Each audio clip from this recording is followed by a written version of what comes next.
அதிமுகவும் திமுகவும் சேர்ந்து ஆட்சி அமைக்க போறோம். இவங்க 2 பேரும் ஒன்னா சேர்ந்து விஜயை வந்து எதிர்த்து நிக்கணும்னா விஜயோட செல்வாக்கு இன்னும் கூடுமே தவிர 1% கூட குறையாது. அண்ணாமலையை முன்னிறுத்தி அதிமுகவையும் திமுகவையும் டைல்யூட் பண்ணிடுவாங்களோங்கிற ஒரு அச்சம் எனக்கு இருக்கு. நீங்க என்னதான் சொன்னாலும் இன்னைக்கு நம்ம இங்க இருக்கிறதுக்கு காரணம் வந்து அந்த 2 கட்சிகள் தான். இந்த கட்சிகளுக்குன்னு ஒரு ஹிஸ்டரி இருக்கு. இந்த கட்சிகள் இருந்தாதான் ஒரு ஹெல்தி காம்படிஷன் இருக்கும். அந்த நேரத்தில் மக்கள் செலக்ட் பண்ண வந்து விஜய். லெஸ் டாக், பேசுறது கிடையாது, ஒன்லி ஆக்ஷன். இந்த முதலமைச்சரோட ஸ்ட்ராட்டஜி தாங்க, இந்த முதலமைச்சரோட அப்ரோச் அப்படிதான். தொடர்ந்து day by day, minute by minute அவர் கிரிட்டிசைஸ் பண்றது பிரயோஜனம் இல்லை. இவங்க யாரையுமே நீங்கள் விஜய் அவர் கூட கம்பேர் பண்ண முடியாது. இவங்க எல்லாம் பொலிட்டிக்கல் ஃபேமிலிஸ்லேருந்து வந்தவங்க. அவங்களுக்கு ஒரு லெகசி இருக்குது, அவங்களுக்கு ஒரு இது இருக்குது. விஜயால் தான் யங்ஸ்டர்ஸ் நிறைய பேர் பொலிட்டிக்கலாக அது ஒரு அவேர்னஸ் வந்து பார்க்க ஆரம்பிக்கிறாங்க.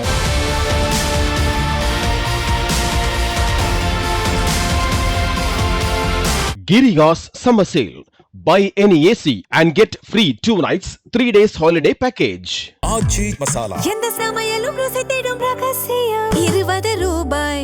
ரெட் நூல் தமிழ் நேயர்கள் அனைவருக்கும் வணக்கம். இன்று நாம் சந்திக்க போகும் சிறப்பு விருந்தினர் விடுதலை சிறுத்தைகள் கட்சியின் மாநில விளையாட்டு அணி செயலாளர் திரு சுரேஷ் அவர்கள். சார் வணக்கம். வணக்கம் பிரதர், நல்லா இருக்கீங்களா? நல்லா இருக்கு சார். நீங்க? நல்லா இருக்கு. திருவண்ணாமலையில் உங்களுடைய தலைவர் நேற்று ஒரு விழாவில் பேசுகிறாரு. அங்கே பேசும்போது கூட நிறைய விஷயங்களை சொல்கிறாரு. என்னென்னா, கலைஞர் சிலையை இடிப்போம், ஒரு பேனா சின்னம் வச்சிங்கன்னா அதை இடிப்போம்னு சொன்ன சீமான ரொம்ப அருகில் வச்சுக்கிட்டு என்னையை நீங்கள் விமர்சனம் பண்ணுறீங்க அப்படிங்கிற ஒரு விஷயத்த சொல்லியிருக்கிறாரு.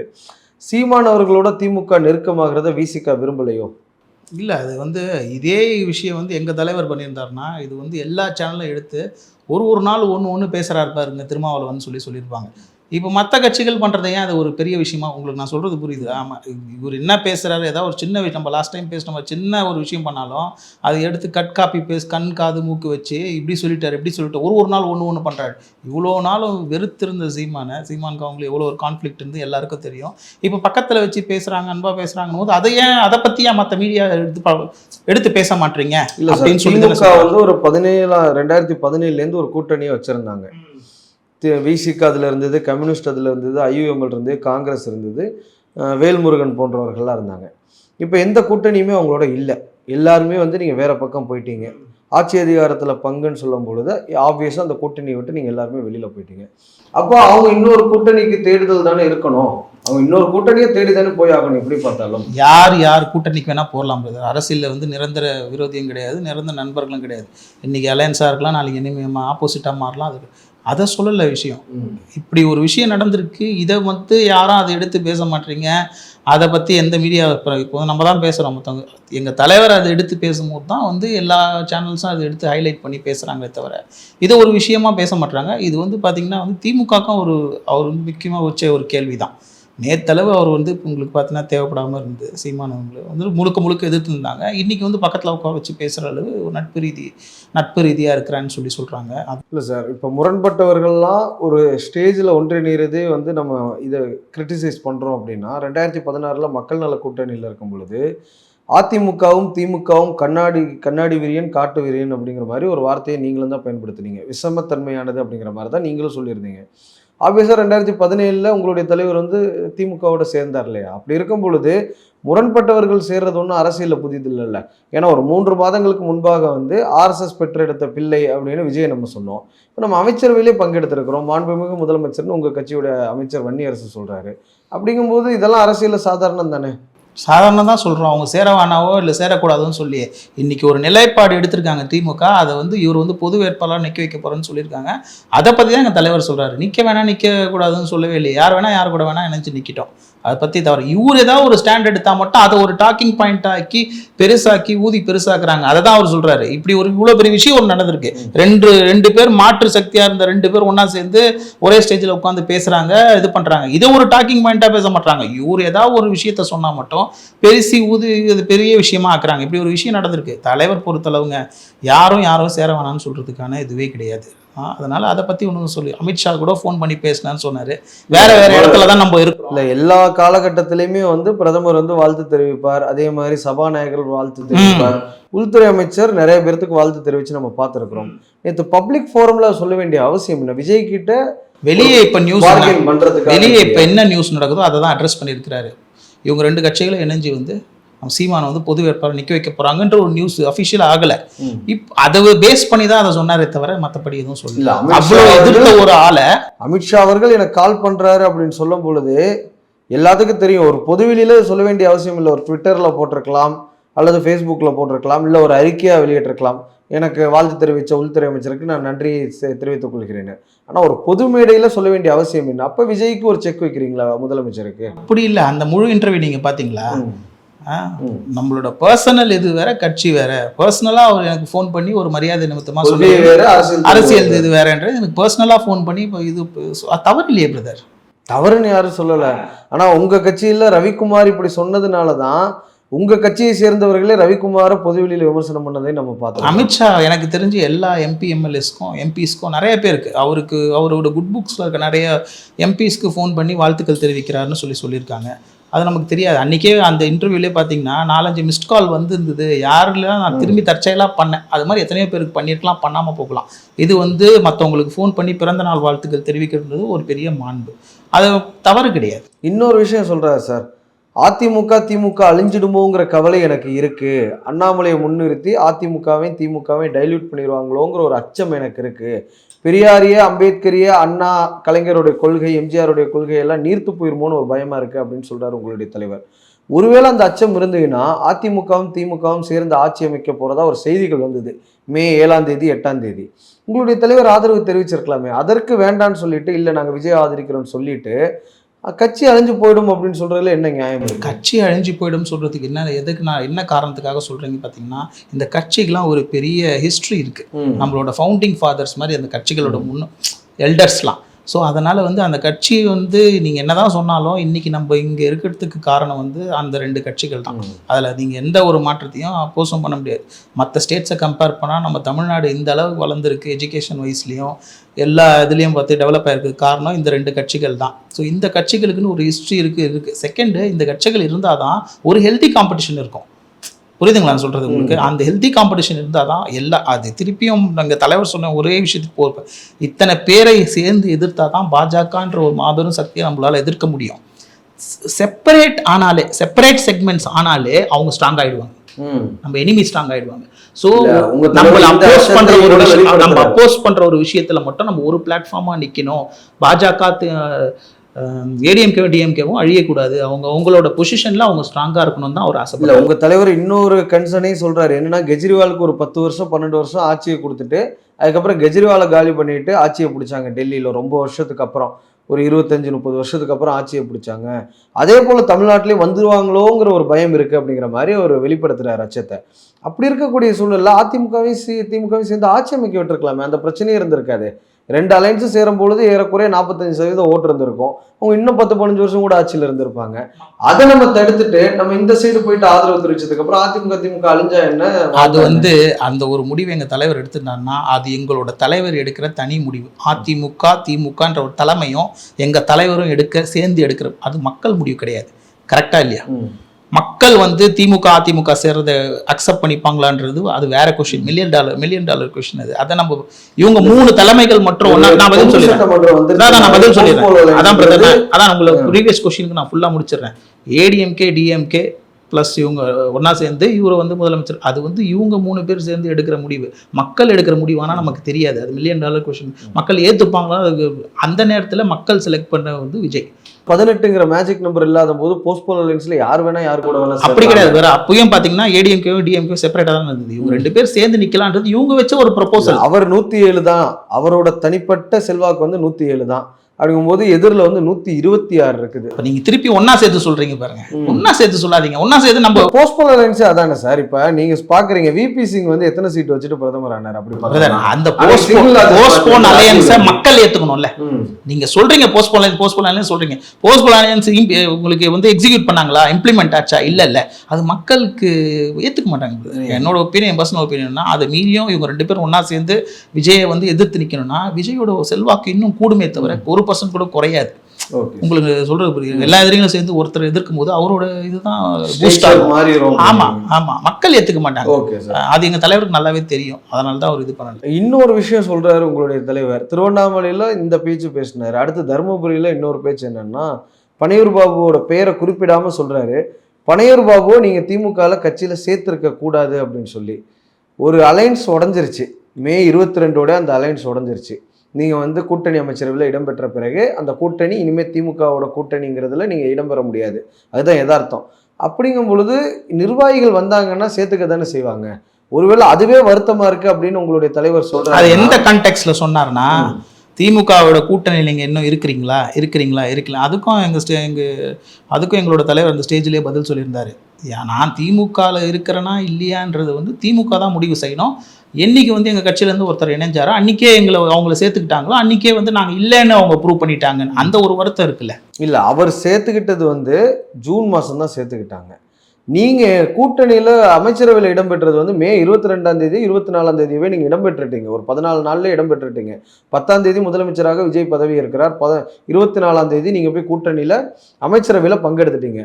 அப்படி இருக்கும் பொழுது நீங்கள் இந்த கூட்டணி விட்டு வெளியில் வந்துட்டீங்கன்னு தான் அர்த்தம். அதன் பிறகு அவங்க யாரை சேர்த்தா என்ன, சேர்க்காம இருந்தா என்ன? நீங்கள் ஒருவேளை இந்த ஒருவேளை உங்களுக்கு அந்த சங்கடம் இருக்குது, ஒரு கவலை இருக்குது அப்படின்னா உங்கள் கட்சியில் துணை பொதுச் செயலாளர் இருந்த ஆதவ அர்ஜுனாவை விஜய் சேர்த்துக்கிட்டாரு. நீங்கள் இது தொடர்பாக எதுவுமே பேசவே இல்லை. அப்போ அதை சேர்த்துக்கிட்டா மட்டும் பிரச்சனை இல்லையா? சரி, உங்கள் கேள்வி முடிச்சா பதில் சொல்கிறேன் நான். இப்போ நீங்கள் வந்து எங்கள் கட்சியிலேருந்து ஒரு முக்கியமான ஒருத்தர் போகும்போது எங்கள் கட்சி விட்டுருங்க, எந்த பொலிட்டிக்கல் பார்ட்டியாக இருந்தால் வருத்தம் தெரிவிப்பாங்க. சந்தோஷம் எங்கள் கட்சி விட்டு போயிட்டாருன்னு சொல்ல முடியும்? அது கிடையாது. ஆதவ அர்ஜுனா வந்து அவர் போன அந்த டைமோட சுச்சுவேஷன் சினாரியோ வேறு. அவர் வந்து 3 மாதம் சஸ்பெண்ட் பண்ணியிருந்தாங்க.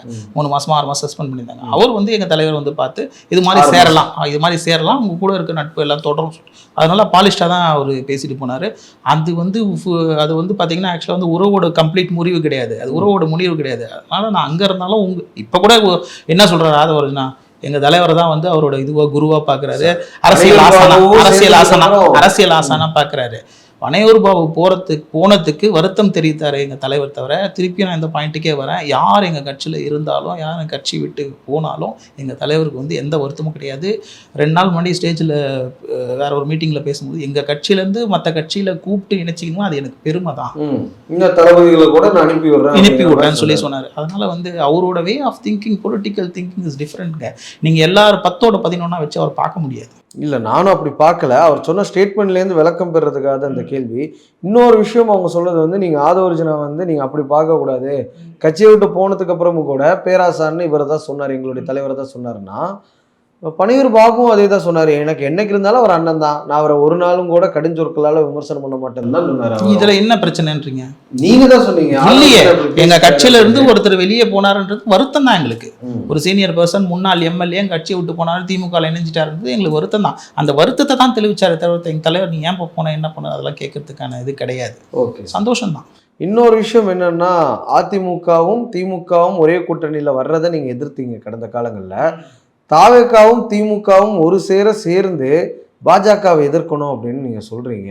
ஒரு வித்தியாசம் என்ன அப்படின்னா, திமுக வந்து தொடர்ந்து பாஜகவை எதிர்க்குது.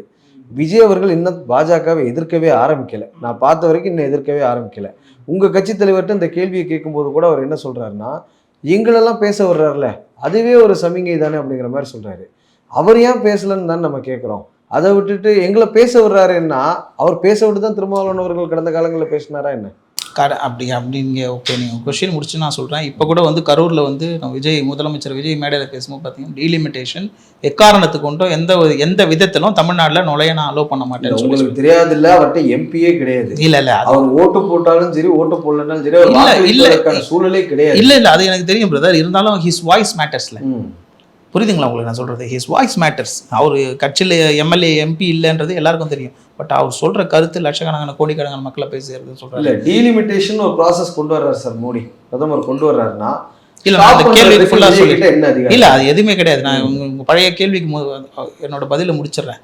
ஸோ அதனால் வந்து நீங்கள் என்ன கேட்டிங்கன்னா, இது மாதிரி அதில் என்ன தவறு இருக்குன்றீங்க? ஆளுங்கட்சியில் இருக்கிறாங்க, நாங்கள் இருக்கிறோம், மற்ற கட்சியில் எல்லாரும் இருக்கிறோம்.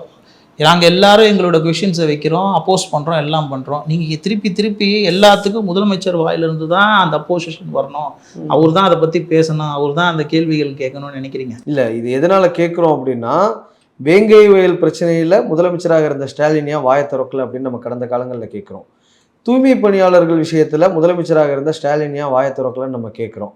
அதே போல ஆசிரியர்கள் போராட்டமா அன்பில் மகேஷ் எதுக்குங்க பேசுறாரு? அன்பில் மகேஷுக்கு ஓட்டு போட்டாங்க, ஸ்டாலினுக்கு தானே ஓட்டு போட்டாங்க, அவர் ஏன் பேசல, கூப்பிட்டு ஆசிரியர் சங்கங்களை ஏன் பார்க்கலன்னு நம்ம கேட்கிறோம். எங்க தலைவர் இன்னொரு விஷயம் பேசினார் பாத்தீங்களா, பிரஸ் மீட் காங்கிரஸ் கூட உட்காந்து பேசும்போது, லெட்ஸ் டாக் மோர் ஒர்க். இந்த முதலமைச்சரோட ஸ்ட்ராட்டஜி தாங்க, இந்த முதலமைச்சரோட அப்ரோச் அப்படிதான். லெஸ் டாக், பேசுறது கிடையாது, ஒன்லி ஆக்ஷன். அதை வந்து ஒன்று ஒன்றா செயல்படுத்திக்கிட்டு இருக்காரு. அவரோட செயல்பாடுகளுக்கு இன்னும் கொஞ்சம் நேரம் நம்ம அளிக்கணுமே தவிர தொடர்ந்து day by day minute by minute அவரை கிரிட்டிசைஸ் பண்ணுறது பிரயோஜனம் இல்லை. எங்கள் தலைவர் அப்போ காங்கிரஸ் இவர் இருக்கார்ல மாணிக்கம் தாக்கூர், அவங்க 2 பேரும் உட்காந்து ப்ரெஸ் மீட் கொடுத்தாங்க 2 நாள். அப்போ எங்கள் தலைவர் கிளியராக சொல்லிட்டாரு, இவரோட way of work, his style of work is different from previous CMs. CM பண்ண இவர் என்ன ஒர்க் பண்ணுறாருன்னு பார்க்கணும், அதுக்கான இன்னும் கொஞ்சம் கால அவகாசம் கொடுப்போம். இதே நம்ம திருப்பி உட்காந்து பேச போகிறோம். அப்போ நீங்கள் இந்த கேள்வி எனக்கு திருப்பி கேட்கலாம், இன்னும் என்னங்க அப்போஸ் பண்ணாமல் இருக்காங்க, இன்னும் என்ன செயல்படாமல் இருக்காங்க, அதுக்கான கால அவகாசம் கொடுக்கலாம். செயல்படலன்னா அப்புறம் நம்ம இதை பற்றி. ஏன்னா இந்த ஸ்டைல் வந்து நான் இதுக்கு முன்னாடி தமிழ்நாட்டில் பார்த்ததில்லை. இந்த மாதிரி பிஜேபியை நேரடியாக எதிர்க்காமல் இருக்கக்கூடிய ஸ்டைல் எங்கே நம்ம பார்த்துருக்கோம்னா, ஆந்திராவில் ஜெகன்மோகன் ரெட்டி எதிர்க்கவே மாட்டார், பிஜேபிங்கிற வார்த்தையை பயன்படுத்த மாட்டார். ஒடிசாவில் நவீன் பட்நாயக் இந்த வார்த்தையை பயன்படுத்த மாட்டார், பிஜேபியை பற்றி கடுஞ்சொற்களால் விமர்சனம் பண்ணவே மாட்டார். கெஜ்ரிவால் 2024 வரைக்கும் எதிர்க்கலை, அவர் கைதுக்கு பிறகுதான் இந்த கூர்மையான எதிர்ப்பை முன் வச்சார். அப்படி இருக்கக்கூடிய சூழல்ல அவங்க எல்லாத்தையுமே நம்ம கடந்த காலங்களில் விமர்சனம். இவங்க யாரையுமே நீங்கள் விஜய் அவர் கூட கம்பேர் பண்ண முடியாது. இவங்க நீங்கள் சொல்கிறவங்க எல்லாரும் பார்த்தீங்கன்னா அரவிந்த் கெஜ்ரிவால், அப்புறம் வந்து பார்த்தீங்கன்னா நவீன் பட்நாயக், இவங்க எல்லாம் பொலிட்டிக்கல் ஃபேமிலிஸ்லேருந்து வந்தவங்க. அவங்களுக்கு ஒரு லெகசி இருக்குது, அவங்களுக்கு ஒரு இது இருக்குது. இவர் வந்து எல்லாத்துலேயுமே இவர் புதுசுங்க, அரசியல் புதுசுன்னு சொல்ல முடியாது. இதுக்கான ஒரு எல்லாமே அவருக்கு ஒரு புதுசாக இருக்குது. அட்மினிஸ்ட்ரேஷன் சைடில் அவருக்கு புதுசாக இருக்குது. அவருக்கான நேரம் கொடுக்கணும், அதை அவர் எப்படி டீல் பண்ணுறோன்னா அவர் திங்கிங் இருக்கும். அவர் இப்போ அளவு அவரோட அப்ரோச் என்னன்னு பார்த்தீங்கன்னா, லெஸ் டாக் மோர் ஒர்க். எங்கள் தலைவர் சொன்ன மாதிரி தான் அவர் ஆக்ஷனில் நிறைய ப்ரூவ் பண்ணுறாரு. இன்னொரு விஷயம் கேட்குறேன், எந்த சிஎம் இவ்வளோ நேரம் செக்ரட்டரியேட்டில் வந்திருக்காங்க? எந்த அமைச்சர் இவ்வளோ நேரம் செக்ரட்டரியில் உட்காந்துருக்காங்க? எனக்கே நிறைய பேர் நான் பார்த்துருக்கேன், பழகியிருக்கேன். இவங்க வந்து ரொம்ப ரொம்ப மெட்டிகுலஸாக ரொம்ப ப்ராப்பராக பண்ணணும்னு நினைக்கிறாங்க. பாஜக ஓப்பனாக அப்போசிட் பண்ணால் தான் நான் அவங்க எதிர்க்கிறோன்னு அர்த்தம் கிடையாது. ஓப்பனாக அப்போசிஷன் பண்ணிட்டு பார்த்தீங்கன்னா பின்புறத்தில் அவங்க கூட வந்து ரொம்ப க்ளோஸாக இருக்கவங்களும் ஏகப்பட்ட, உங்களுக்கே தெரிஞ்சிருக்கும், ஏகப்பட்ட பேர் இருக்காங்க. ஸோ அதை நம்ம விட்டுடலாம். இவங்களுக்கான செயல்பாடுகளுக்கான கால அவகாசம் இன்னும் கொஞ்சம் கொடுத்தா அவர் எதிர்க்கிறாரா இல்லையான்னு தெரிய போகுது. நமக்கு ஃபியூச்சர் அதுக்கான ஃபியூச்சரே பதில் சொல்லும். Okay sir. இன்னொரு விஷயம் என்ன அப்படின்னா, மாணிக்கம் தாக்கூரோட கூட்டாக செய்தியாளர் சந்திக்கும் போது சொன்ன விஷயங்களை நீங்கள் சொன்னீங்க. அதன் பிறகு பேசும்போது தான் இன்னொரு விஷயத்த சொல்கிறாரு.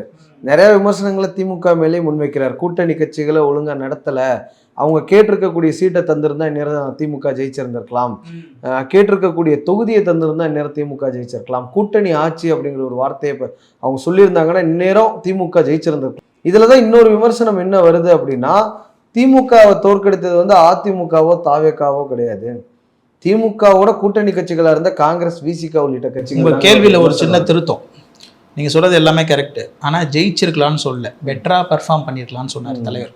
பெட்டராக ரிசல்ட் இன்னும் கொஞ்சம் பெட்டராக எடுத்துருக்கோம் சொல்ல. இப்போ 74 கூட்டணியோடு சேர்ந்து இன்னும் அவங்களுக்கு தேவையானது ஒரு 35 சீட்டு. பெட்டராக பெர்ஃபார்ம் பண்ணியிருக்கலாம்னா ஆப்வியஸாக அதுதானே வந்திருக்கும். அதுதான் பெட்டராக பெர்ஃபார்மன்ஸ்னால் இதை விட கொஞ்சம் சீட்டு கூடுதலாக வந்திருக்கலாம். அது எப்படி நான் வின் பண்ணுறதா அது அந்த வார்த்தையை அவர் சொல்லலை. எனிவே அவர் சொல்கிறது 100% நான் அக்செப்ட் பண்ணிக்கிறேன். கூட்டணி கட்சிகளுக்கான முக்கியத்துவம் எஸ்பெஷலி கம்யூனிஸ்ட் கட்சிகளும் எங்களுக்கும் சரி அவங்க வந்து பெருசாக கொடுக்கல. உங்களுக்கு 6லேருந்து 8 கொடுத்துருக்காங்க சார், பெருசாக கொடுக்கல. We deserve better then that. Everybody knows. புதுசாக சேர்ந்த கட்சிகளுக்கு அவங்க எவ்வளோ கொடுத்தாங்க, எங்களுக்கு எவ்வளோ கொடுத்தாங்கன்னு எவ்ரிபடி நோஸ். ஸோ அதனால் வந்து தலைவர் ஓப்பனாக சொல்கிறாரு. இப்போ திரும்பி பாருங்கள், அவர் ஓப்பனாக திமுகவை கிரிட்டிசைஸ் பண்ணாலும் ஏன் கிரிட்டிசைஸ் பண்ணுறாங்கன்னு வாங்க. இது வந்து நம்ம வந்து எல்லாத்தையும் வந்து ஒரு இதுவை ஓப்பனாக பார்க்க நம்ம வந்து இது பண்ணிக்கணும், பழகிக்கணும் சொல்கிறது. ஸோ அவர் வந்து ஓப்பனாக தான் சொல்கிறாரு. திமுகவுக்கு இந்த அரசியல் தோல்வி வந்து ஒரு என்ன சொல்கிறது, ஒரு கசப்பான மருந்து. இந்த கசப்பான மருந்து அவங்க முழுங்கி திருப்பி வெளியே வந்து ஃபைட் பண்ணி எவால்வ் ஆகி வருவாங்கன்னு எனக்கு ஒரு நம்பிக்கை இருக்கு. But we have to wait and see. விசிக தரப்புல இருந்து நம்புறீங்களா? அப்படி நம்ம சொல்ல முடியாதுங்க. எல்லாருக்கும் இது ஒரு பெரிய லேர்னிங் கர்வ்ல. நம்மளே ஒரு எக்ஸாம் எழுதுறோம், ஃபெயில் ஆகுறோம். அந்த ஃபெயில்ல எதனால ஃபெயில் இல்ல நான் சொல்லிடுறேன் எக்ஸாம் எழுதுறோம். இந்த கேள்வி என்னன்னா, இனி திமுக அதிமுக வந்து ஆட்சி அமைக்கிறதுக்கு வாய்ப்பே கிடையாது 2 கட்சிகளுமே. அதை ஒரிஜினாவே சொல்றாரு. கலைஞர் குடும்பத்திலேருந்து வந்த கடைசி முதலமைச்சரும் சரி, திமுகலேருந்து வந்த கடைசி முதலமைச்சரும் ஸ்டாலின் தான் அப்படின்னு. ஆளு வருஷன் வேற என்ன சொல்லுவார், 5 வருஷம் ஆட்சி பண்ணிட்டு நாங்கள் போயிடுறோம் அப்புறம் நீங்கள் வாங்கன்னு சொல்லுவாரா? இதுதான் பிரதர் சொல்லுவாங்க. நாங்கள் தொடர்ந்து ஆளுவோம், இனிமேல் அதிமுக திமுக வரதுக்கு வாய்ப்பு. நிரந்தர முதலமைச்சர் தமிழ்நாடு நிறைய பேர் பார்த்துருச்சு. நிரந்தர முதலமைச்சர்னு சொன்ன முதல் நாள் என்ன, 5 வருஷம் கழிச்சு அவங்க என்ன ஆனாங்கிறதே நம்ம பார்த்துருக்குறோம். இப்படி இருக்கக்கூடிய சூழல்ல நீங்க சொல்றது நான் ஏத்துக்கிறேன், ஆனா இனி பாசிபிலிட்டிஸ் இருக்காது. எல்லாரும் சொல்றது தானே பிரதர், எல்லாரும் சொல்றது தானே, நாங்கள் தான் ஆட்சியில் இருப்போம், அதற்கு இனிமேல் நிரந்தர முதலமைச்சர் நாங்கள் தான். தவறு இல்லையே, அவங்க சொல்றதுலேயும் தவறு இல்லையே. அதுக்கான அட்மினிஸ்ட்ரேஷன், அதுக்கான கவர்னன்ஸ் மக்கள் கொடுத்தாங்கன்னா அவங்களே கண்டினியூஸாக ஆண்டுகிட்டு இருக்க போகிறாங்க. அது தவறு இல்லையே. இது வந்து ஒரு பெரிய கசப்பான மருந்து திமுகவுக்கு. திமுக இதுலேருந்து கற்றுக்கிட்டு இதுலேருந்து வெளியே வருவாங்க. அவங்களுக்கும் பெரிய பொலிட்டிக்கல் பேக்கிங் இருக்குது, ஸ்ட்ராங் இருக்குது. அவங்களுக்கு எப்பயும் போல் அவங்களுக்கான ஓட்ஸ் அவங்களுக்கு இருக்குது. ஸோ அதனால் வந்து I hope they will learn from this thing failure. So இவங்களுக்கும் வந்து இது புதுசு, எல்லாமே புதுசாக இருக்குது. மக்கள் தினமும் இப்போ பாருங்கள், லாஸ்ட் டைம் பார்த்தீங்கன்னா அந்த சட்டமன்றம் நடக்கும்போது அவ்வளோ பேர் வந்து இது பண்ணி லைவ்ல பார்த்துருக்காங்க. இது மாதிரி சரித்திரமே கிடையாது. 14 கோடி பேர் பார்த்துருக்காங்க. ஆமாம், இதெல்லாம் வந்து மக்கள் யங்ஸ்டர்ஸ் மெயினாக பொலிட்டிசைஸ் ஆகிறதுக்கு ரொம்ப நல்லா இருக்கு. எல்லாரும் இன்னைக்கு பொலிட்டிக்கல் பற்றி பேசுகிறாங்க, எல்லாரும் கட்சி பற்றி, எல்லாரும் அமைச்சர் பற்றி பொலிட்டிக்கலாக பேசுகிறாங்கன்னா பிஜேபியில் உள்ளவங்களும் தான் பொலிட்டிக்கலாக பேசுவாங்க, அங்கே இருக்கக்கூடிய கேடர்ஸ் தான் பொலிட்டிக்கலாக பேசுவாங்க. ஆனால் ஹிந்துத்துவாங்கிற ஒரு மாபில் தான் அவங்க பேசுவாங்க. அப்படி இருக்கக்கூடிய சூழலில் யங்ஸ்டர்ஸ் பொலிட்டிக்கலாக பேசுகிறதே நம்ம ஆரோக்கியமானதாக பார்க்க முடியுமா? என்ன பொலிட்டிக்கலாக பேசுகிறாங்கன்னு தான் நம்ம பார்க்க முடியும்.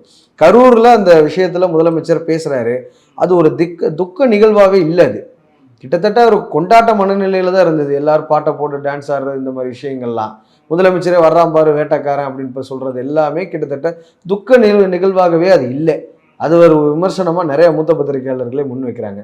அப்படி இருக்கக்கூடிய சூழலில் பாலிடிக்ஸை பார்க்குறாங்கிறது முக்கியமா, எந்த விதமான பாலிடிக்ஸ் அவங்க பார்த்து கற்றுக்கிறாங்கிறது முக்கியமா? நீங்கள் சொல்கிறது பாலிடிக்ஸ் தான் பார்க்குறீங்க, நீங்கள் சொல்கிறது ஓகே. மெஜாரிட்டி ஆஃப் யங்ஸ்டர்ஸ்னால் நான் சொல்கிறது ரொம்ப சின்ன வயசு பசங்க பாலிட்டிக்கலாக இப்போ தான் வராங்க. அதுக்கு ஒரு முக்கிய காரணம் விஜய் அவர்கள். அது அக்செப்ட் பண்ணிக்கிறீங்களோ இல்லையோ, அப்பார்ட் ஃப்ரம் ஆல் பொலிட்டிக்கல் நம்ம டிஃப்ரென்சஸ் இருந்தாலும் விஜயால் தான் யங்ஸ்டர்ஸ் நிறைய பேர் பொலிட்டிக்கலாக அது ஒரு அவேர்னஸ் வந்து பார்க்க ஆரம்பிக்கிறாங்க. ஸோ அவங்களுக்கு வந்து இன்னும் கற்றுக்கிட்டு இது பண்ணுற, நீங்கள் சொல்கிறது பாஜக ஆர்எஸ்எஸ் வந்து அந்த ஐடியாலஜியில் சின்ன வயசுலேருந்தே வருவாங்க. அவங்க சின்ன வயசுலேருந்தே அந்த ஐடியாலஜியில் வந்து அந்த ட்ரைனிங் வருவாங்க. இப்போ வந்திருக்க யூத்து இந்த சொல்கிறாங்களே ஜென்சி, அவங்களாம் இப்போ தான் வந்து பொலிட்டிக்கலாகவே வராங்க. அவங்களுக்கான டைம் கொடுக்கணும், அவங்க எக்ஸ்ப்ளோர் பண்ணுவாங்க, இது நல்லது கெட்டதாக பார்ப்பாங்க, மற்ற ஸ்டேட்டில் என்ன நடக்குது பார்ப்பாங்க, நம்ம ஸ்டேட் ஏன் பெட்டராக பர்ஃபார்ம் பண்ணல, இவங்க இது பண்ணுறாங்களா அவங்க. ஸோ அவங்களுக்கான டைம் நம்ம கொடுக்கணும். இந்த ஸ்டெப் எடுத்து இவ்வளோ தூரம் வந்ததே நம்ம அப்ரிஷியேட் பண்ணணும்னு சொல்கிறேன், வேறு எதுவும் கிடையாது.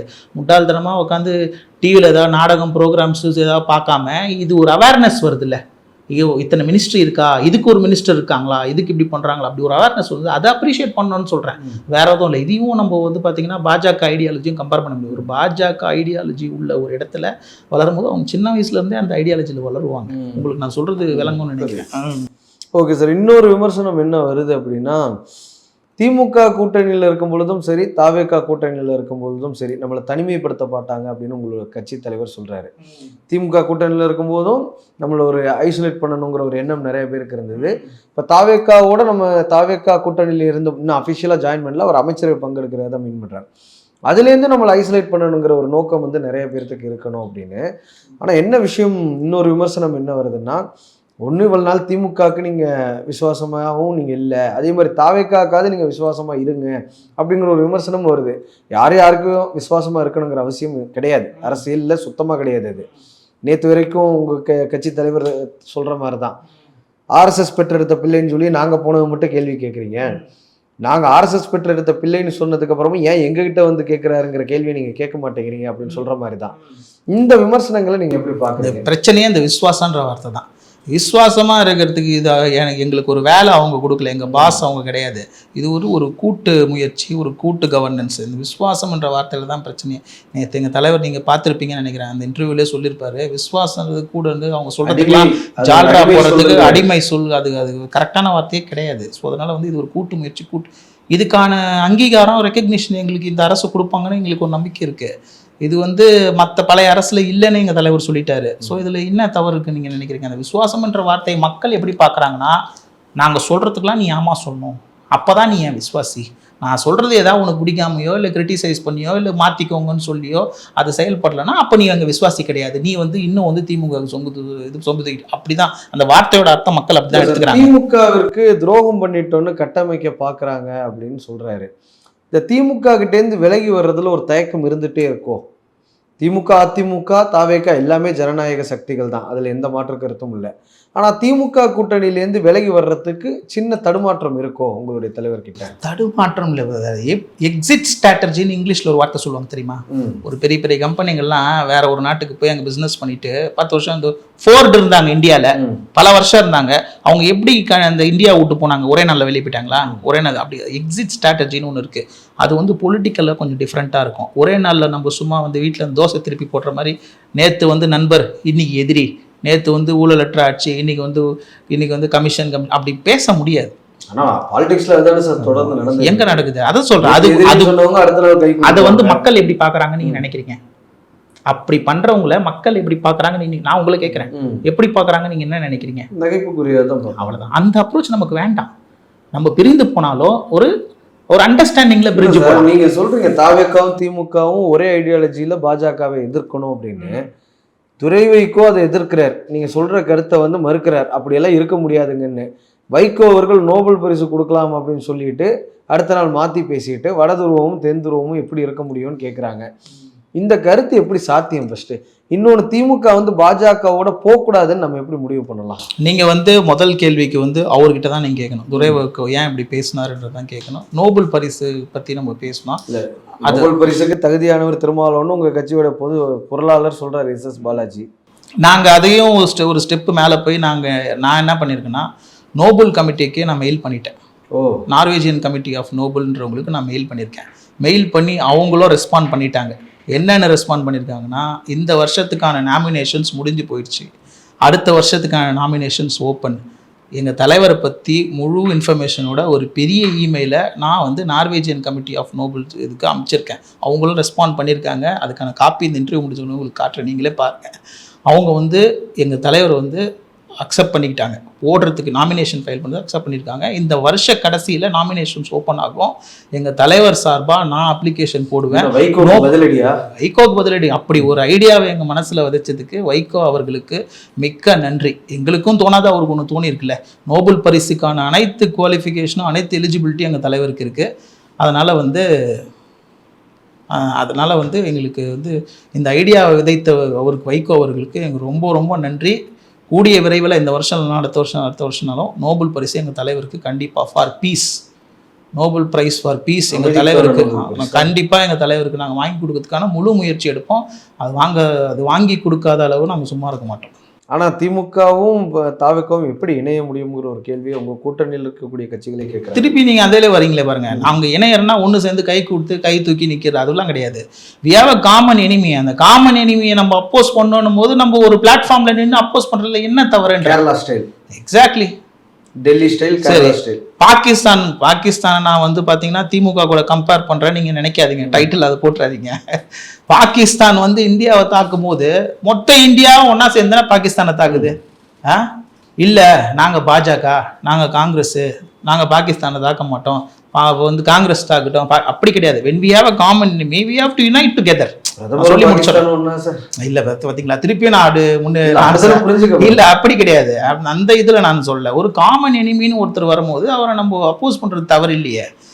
நான் அப்போஸ் பண்றது வந்து பர்சனல் அப்போசிஷனுக்காக சொல்ல. அமித்ஷா அவர்களே மாண்பு கருதி ஒரு மரியாதை கருதி எங்கள் தலைவருக்கு ஃபோன் பண்ணி போய் எங்கள் தலைவர் வந்து நன்றி சொல்லியிருக்காரு. நான் வந்து மோடியை பாகிஸ்தான் சொல்ல இவங்களது. ஆனால் அரசியல் கவனிக்கிற எல்லாத்துக்கும் தெரியும், அமித்ஷா கால் பண்ணி பர்த்டே விஷ் பண்ணுறதுலேயும் ஒரு அரசியல் இருக்குது, உங்களுடைய தலைவர் அது பொதுவெளியில் சொல்கிறதுலேயும் ஒரு அரசியல் இருக்குன்னு. தவறு கிடையாது brother, all the cards are open. தவறு கிடையாது. என்ன தவறு இருக்குது? அது ஒரு பெரிய மாண்பு தானே பிரதர், பெரிய பண்பு தானே. அது நம்ம அப்ரிஷியேட் பண்ணோம்ல. apart from all the political differences, he as a home minister called our MP to say happy birthday. அன்னைக்கு அவர் பிறந்த நாள் இல்லைன்னு தெரிஞ்சோம் தலைவர் வந்து அவர்கிட்ட சொல்ல பாருங்க, இன்னைக்கு என் பிறந்த நாள் இல்லை, வேற நாள் தான். ஆஸ் பர் புக்ஸ் வந்து அவருக்கு அன்னைக்கு பிறந்த நாள்னு அவர் கண்டுபிடிச்சு, அதுவும் இவர் அக்செப்ட் பண்ணி தேங்க்யூ தான் சொல்லியிருக்காங்க. இது ரொம்ப அப்ரிஷியேட் பண்ண ஒரு விஷயம் அது. ரொம்ப நன்றி சார், எங்களுக்காக நேரம் தந்து நேர்காணல். நன்றி brother. Girigas Summer Sale Buy any AC and get free 2 nights, 3 days holiday package. ஆச்சி மசாலா எந்த சமையலும் ருசி தேடும் ரகசியம் 20 ரூபாய்